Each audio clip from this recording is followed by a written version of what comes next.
नमस्कार, times of Swaraj के खास कार्यक्रम सियासी संग्राम में आप सबों का स्वागत है और मैं हूं संतोष सिंह। और आज हम सियासी संग्राम में बात कर रहे हैं, क्या वाकई में ललन सिंह और नीतीश कुमार के बीच 36 का आंकड़ा हो गया है। कुछ इसी तरीके की चर्चा जोर शोर से चल रही है। क्या वाकई में नीरज बीजेपी के संपर्क में है और वो नवादा से चुनाव लड़ना चाहते हैं? क्या वाकई में संजय झा और विजय चौधरी सवर्ण पॉलिटिक्स के सहारे नीतीश को साधना चाहते हैं कि चलिए बीजेपी की तरफ? कई तरह की चीजें इन दिनों बिहार के पॉलिटिक्स में चल रहा है। शुरुआत टूट से हुई कि भाई किसी भी समय जदयू टूट सकता है। कई विधायक बीजेपी के संपर्क में हैं। टूट वाली बात खत्म हुई तो बात होने लगी कि अब नीतीश कुमार ही पाला बदलेंगे। जुलाई उनका फेवरेट महीना रहा है। वो ज्योतिष पर भरोसा भी करते हैं और जब कभी पलटी मारे हैं तो जुलाई महीना ही रहा है। ये भी चर्चा खूब हो रही है। लेकिन बड़ा सवाल ये है, और बार बार हम बड़ा सवाल इसलिए कहते हैं, कुछ हमारे मित्र कहते हैं कि आप बार बार बड़ा सवाल क्यों बोलते हैं? सवाल ही कुछ ऐसा है कि छोटा रहे तब तो, क्योंकि बड़ा सवाल कहेंगे तो आप भी ध्यान से सुनिएगा कि मसला क्या है।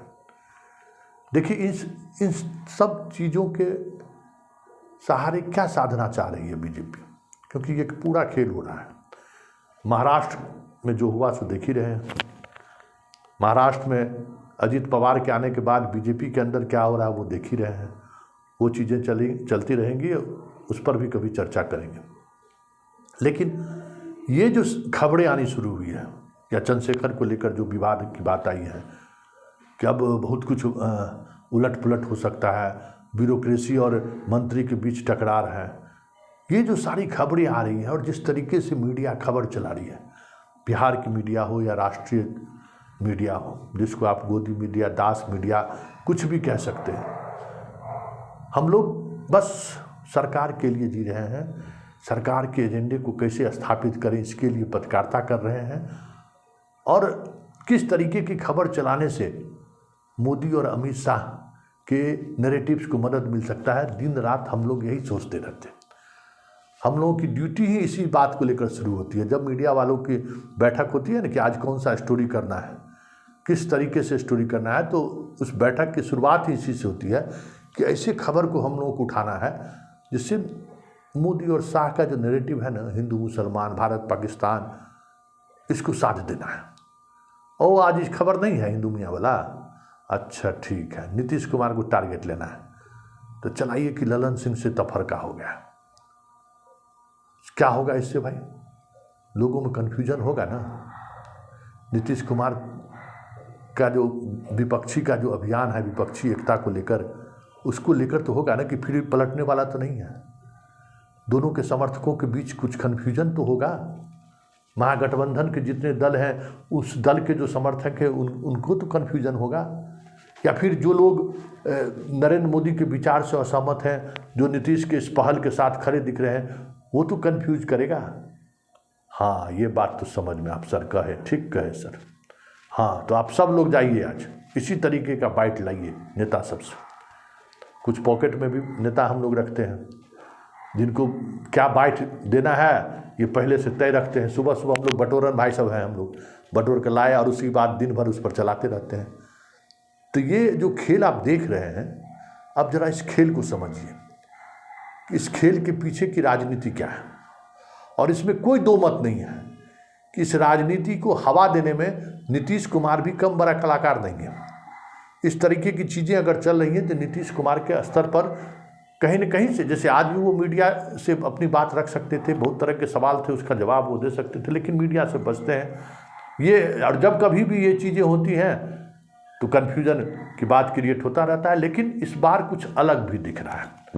अब चंद्रशेखर को लेकर विवाद हुआ, लालू यादव के यहाँ चंद्रशेखर गए, तुरंत विजय चौधरी, संजय झा, ललन सिंह मुख्यमंत्री आवास पहुँचे, मंत्री भी पहुँचे, प्रधान सचिव के पाठक भी, अपर मुख्य सचिव हैं वो भी पहुँचे, तो तुरंत इसका बीच का रास्ता निकालने की बात हुई। लेकिन मीडिया में जो खबर चलानी है चलती रही कि कुछ खेला चल रहा है। लेकिन जब आप इन तमाम नेताओं के एक्टिविटी पर गौर करिएगा, जिसके सहारे ये कहा जाता है कि नीतीश से इनकी दूरियां बढ़ने लगी हैं, तो उसका आधार क्या है? ललन सिंह का लालू के परिवार से सीधा संवाद करना, लालू परिवार के मामले में अगर कोई डेवलपमेंट होता है, सीबीआई ईडी का रेड होता है, तो ललन सिंह सबसे ज़्यादा मुखर होकर अपनी बात रखते हैं। अब साथ साथ नीरज, विजय चौधरी और संजय झा भी रखने लगे हैं। तो इसका क्या मतलब है कि नीतीश की इच्छा के बगैर ये लोग अपनी बात रख रहे हैं। तो ये एक कन्फ्यूजन क्रिएट करने की कोशिश होती है। राजनीति में कन्फ्यूजन बड़ा घातक चीज़ होता है कि पब्लिक को कन्फ्यूज करो। 24 घंटे ये लोग यही सुनते हैं। अब जरा हम आपको सुनाते हैं एक एक बयान, और उस बयान पर गौर करिएगा, तब आप समझिएगा कि राजनीति क्या हो रही है। आज राहुल गांधी को सजा मिली है, उस पर जरा सुनिए ललन सिंह क्या कह रहे हैं। उससे आप बहुत सारी चीज़ें स्पष्टता के साथ आपको समझ में आएगी। जरा सुनिए ललन सिंह क्या कह रहे हैं। आगे जाएंगे, सुप्रीम कोर्ट जाएंगे, इसमें कौन खास बात है? ये कौन खास बात कर रही है बीजेपी? अरे तो इस लोकतंत्र बीजेपी कहाँ देख रही है? लोकतंत्र तो बीजेपी खत्म कर रही है। बीजेपी अगर रहेगा कुछ दिन तो इस देश में तानाशाही लागू हो जाएगा। शिक्षा मंत्री को लेकर जो बवाल कर रहा था वो खत्म हो गया। ये सब सरकार का काम है, और सरकार का काम सरकार करती है, पार्टी का काम नहीं है। आपने सुना ललन सिंह जिस अंदाज में अपनी बात को रखा है, उन्होंने पूरी जुडिशियल सिस्टम पर सवाल खड़ा कर दिया है। इतनी दूर तलक एक सांसद होते हुए भी इस तरीके से वो अपनी बातों को रखा है। क्या नीतीश के लाइन को वो नहीं समझ रहे हैं? क्या उनको नहीं पता है कि नीतीश किस राजनीतिक दिशा की तरफ बढ़ रहे हैं? ऐसे में इस तरीके का बयान, जबकि सबको पता है कि जिस तरीके से रेड, ईडी का रेड बिहार में हुआ है, अगर कोई किसी पर शिकंजा ईडी कर सकती है तो वो ललन सिंह है, और दूसरा विजय चौधरी है। क्योंकि गब्बू सिंह ललन सिंह के करीबी माने जाते हैं, कारू सिंह ललन सिंह के करीबी माने जाते हैं, और विजय चौधरी के तो औन साले हैं, जीजा साला का रिश्ता है। इन सब के बावजूद भी अगर वो फ्रंट पर इस तरीके की बातें कर रहे हैं तो कुछ तो बात होगा। तो जरा सुन लीजिए विजय चौधरी की बात सुन लीजिए कि वो सुशील मोदी पर किस अंदाज में तल्ख टिप्पणी कर रहे हैं। मतलब सुशील मोदी के बयान को लेकर भी कैसे काउंटर करना है, अब इस स्तर पर बातचीत कहीं न कहीं अंदर खाने हो रही है। तो पहले जरा इनका बयान भी सुन लीजिए। दोनों बताएंगे, नहीं तो हरिवंश जी से पूछ लीजिए। संतोष भैया पूछ लीजिएगा। जदयू नेताओं की नाराजगी थी जब गए थे संसद भवन। संतोष भैया नाराजगी दूर हो गई क्या? पीएम मोदी के दूत बनकर आए थे। पीएम मोदी के दूत बनकर आए थे। ये आपको पता हो सकता है या वो बता सकते हैं। हालांकि हम लोगों के समझ, और सबसे बड़ी बात है, एक बात बताइए कि हमारे पूर्व उप मुख्यमंत्री जी बराबर कहते हैं कि जदयू के कई विधायक हमारे संपर्क में हैं।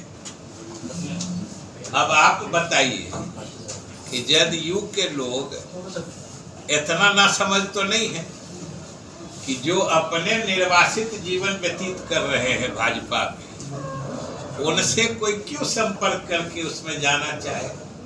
और हमेशा याद रखिए कि जहां कोई इस बात का दावा करे कि किसी पार्टी का कोई एमएलए हमारे संपर्क में है, समझ लीजिए वो मिथ्या भ्रामक प्रचार कर रहा है। क्योंकि जब सही माने में संपर्क करेगा तब तो वो उसको अति गोपनीय ढंग से भाजपा के स्टाइल में उसको अमली जामा पहनाएंगे, जैसा कि महाराष्ट्र में हुआ, अगर कोई संपर्क में रहता है। लेकिन अगर हमारे संपर्क में है, इसका ढिढोरा पीटा जाता है, तो ये इसका स्वाभाविक नतीजा या निष्कर्ष निकलता है कि वो लोग, उन लोगों के लाख चाहने के बावजूद एक आदमी इधर से उधर टस से मस नहीं हो रहा है, इसलिए वो बदहवासी में ये बात बोल रहे हैं। तो विजय चौधरी का सुन लिए। अब एक कदम और आगे बढ़ जाइए। नीरज नवादा से चुनाव लड़ेंगे ना बीजेपी के टिकट से, जरा वो भी सुन लीजिए कि किस तरीके से पूरी राजनीति पर सवाल खड़े कर रहे हैं नीरज रोजगार के सहारे। जरा सुन लीजिए क्या कह रहे हैं नीरज। प्रस्तावित मॉनसून सत्र में सरकार हर प्रश्न का जवाब देने को तैयार। देश के अंदर में तुलना तो आवश्यक है। लोकसभा में रोजगार के सवाल पर पार्लियामेंट में यह स्वीकार किया गया कि 2014 से 22 तक 7,22,131 लोगों को केंद्रीय सेवाओं में नौकरी दी गई। इतना तो शिक्षा विभाग और श्रम विभाग ने बिहार में नौकरी दे दी है। महाराष्ट्र के अंदर में जो जिस ढंग की सियासत हुई, जिस ढंग से भ्रष्टाचार को सार्वजनिक रूप से मंचित किया गया, तो वह तो भारतीय जनता पार्टी का जो चेहरा है कि दिखाने का कुछ, कहने का कुछ, और साथ ही साथ तमाम संवैधानिक संस्थाओं के दुरुपयोग करके राज सत्ता हासिल करने की कुत्सित मंशा, फर्जी राष्ट्रवाद जो अग्निवीर के साथ हो रहा है, ऐसे तमाम सवालात पर सदन के अंदर में सापेक्ष रूप से बिहारियों की हिस्सेदारी, बिहारियों के साथ हो रहे भेदभाव, इन तमाम मुद्दों पर सरकार गंभीरता पूर्वक हर प्रश्न का जवाब देगी। लेकिन विपक्ष से अनुरोध होगा कि वह प्रश्न उठाने का केवल आधिकारिक नहीं बने, बल्कि जवाब सुनने को भी तैयार रहे। तो आपने सुना कि नीरज क्या कह रहे हैं। अब संजय झा पर आइए। आज संजय झा ने विपक्षी एकता की बैठक को लेकर कुछ बातें कही हैं। जरा वो बातें सुन लीजिए, तब हम उस पर चर्चा करेंगे। जरा सुनिए क्या कहे संजय झा। 17-18 को बेंगलोर में प्रपोज्ड है विपक्षी दलों की बैठक। 17 के शाम से, दोपहर से, 18 को मीटिंग है और सारे विपक्षी दल जो पटना में आपको थे सब लोग वहाँ दिखेंगे।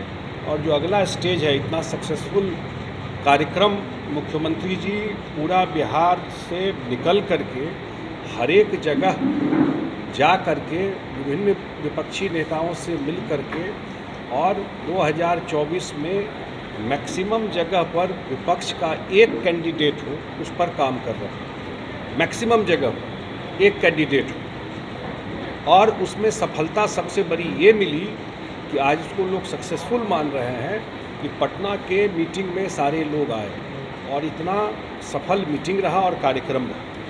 और आप देख रहे हैं उसी का प्रतिफल है, उसी का रिजल्ट है कि अगला मीटिंग 23 तारीख को मीटिंग हुआ और एक महीना से पहले दूसरा मीटिंग तय हो गया जो बेंगलोर में होने जा रहा है।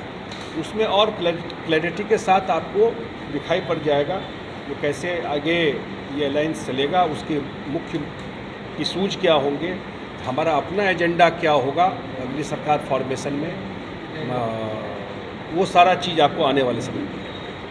तो आपने सुना, जाएंगे भी और पूरी तैयारी के साथ जाएंगे। मतलब ये जो कन्फ्यूजन बनाने की क्रिएट किया जा रहा था कि नीतीश विपक्षी एकता के बैठक से में नहीं भी जा सकते हैं, कुछ भी बहाना बना सकते हैं। संजय झा उस बयान को किस तरीके से किस रूप से रखा है ये आप समझ सकते हैं। ललन सिंह से विवाद हो सकता है, विजय चौधरी से विवाद हो जाए नीतीश कुमार को, विवाद वाले आदमी हैं। संजय झा विवाद वाला आदमी है, बताइए। नीरज, दोनों के बीच क्या रिश्ता है? जो नहीं जानते हैं वो जान लीजिए। पिता तुल्य मानते हैं नीरज नीतीश कुमार को, और नीतीश कुमार का आदेश नीरज नहीं काट सकता है। नीरज का ये जो बयान आ रहा है बिना नीतीश की सहमति का संभव ही नहीं है। और ललन सिंह के मामले में जो कहा जा रहा है कि लालू परिवार से नज़दीकी बढ़ गई है और नीतीश से दूरियां बढ़ गई है, ये एक रणनीति का हिस्सा है। क्योंकि आप बॉडी लैंग्वेज को देखिए, राजनीति को समझ देखिए। राजनीति में बहुत कुछ भाव भागुमा, बॉडी लैंग्वेज, संवाद रखने का तरीका, ये सब सारी चीज़ें ऐसी हैं जिनके सहारे आप समझ सकते हैं। ललन सिंह बीजेपी को लेकर जिस स्तर पर फायर ब्रांड की तरह अपनी बातें रखते हैं, क्या आपको लगता है कि वो सीबीआई और ईडी से डर रहे हैं? क्योंकि सीधे सीधे तौर पर निशाने पर वो हैं। गब्बू सिंह पर अगर 1000 करोड़ की अनियमितता की बात सामने आ रही है तो निशाने पर कौन है? और कहीं न कहीं वो निशाने पर अभी हैं भी, फिर भी वो बुलंदी के साथ आवाज़ उठा रहे हैं। विजय चौधरी के पारिवारिक मसला है।